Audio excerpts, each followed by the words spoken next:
l'un des grands enjeux de la francophonie ontarienne, certainement, au cours des prochaines années, c'est justement la question de la transformation gouvernementale. C'est que c'est cette tendance-là qu'on a à croire que parce qu'on va, oui, on va exiger à des institutions d'offrir des services dans les deux langues, mais on va limiter le nombre d'institutions avec qui on fait affaire ou d'organismes avec qui on fait affaire au profit de peut-être d'un plus grand organisme, de plus gros organisme qui va être plus provincial, par exemple, mais qui va être anglophone et qui, on va leur demander, ça va être dans les prérogatives, pour obtenir le contrat de service, êtes-vous capable de livrer des services en français? Puis là, ils vont se regarder, what's it say? Capable of serving in French? Well, yeah, sure.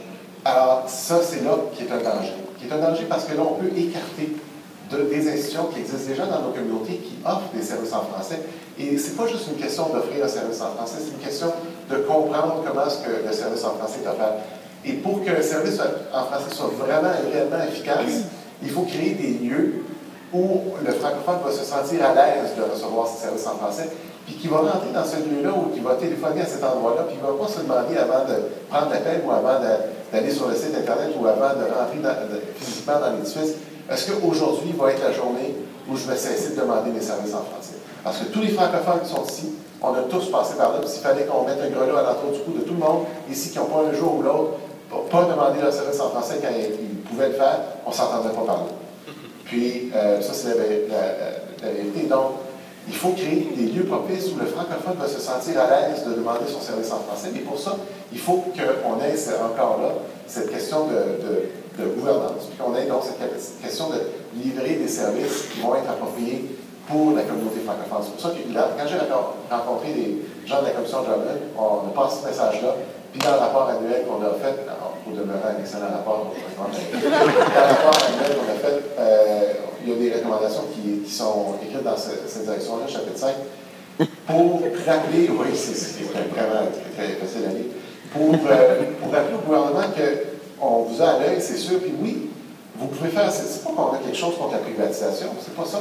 Mais ce qui nous inquiète, c'est qu'on a une potentielle dilution de qualité de service qui va être offert parce que là, on multiplie les intermédiaires ou encore on les fait encore plus gros et là, on a moins cette possibilité-là de pouvoir compétitionner pour obtenir la capacité de faire nous-mêmes, d'offrir nous-mêmes des services en français lorsqu'on peut le faire. Vous avez de résumer, là, mais je pourrais continuer longtemps. Côté fédéral maintenant, on a fédéral, ça très bien. On a l'impression que les choses se font peut-être de façon plus sournoise du côté fédéral.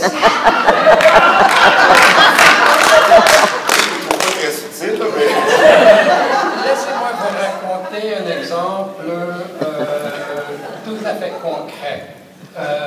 Il y a quelques années, on avait fait une évaluation plutôt négative du service offert par les employés de l'AXTA, de sécurité à l'aéroport. Et il y a eu un changement de direction et également un changement de contrat. Et la nouvelle direction a dit aux gens qui cherchaient le contrat, elle dit, on va surveiller, nous, on va surveiller votre service dans les deux langues et on va tenir compte de ça si on trouve d'abord il y aura un certain supplément qui ne serait pas accordé si vous ne réussissez pas un certain niveau de service.